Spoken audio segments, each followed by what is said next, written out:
You can get credit cards, lines of credit, loans.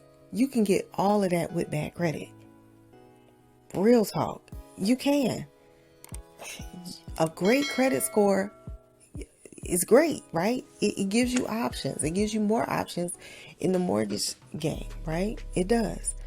It gives you the better rates if you're using certain types of loan programs, all of that. Great. But it doesn't guarantee your approval.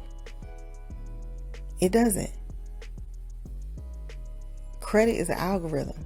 It can be finessed. Even on the mortgage side, it can be finessed.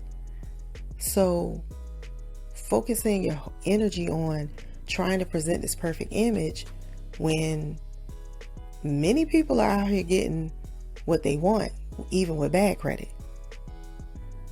And I would say most people that are really getting it done and get what they want, even if their credit isn't great, are those that understand the system, that have a plan, and they're following a plan to get what they want done.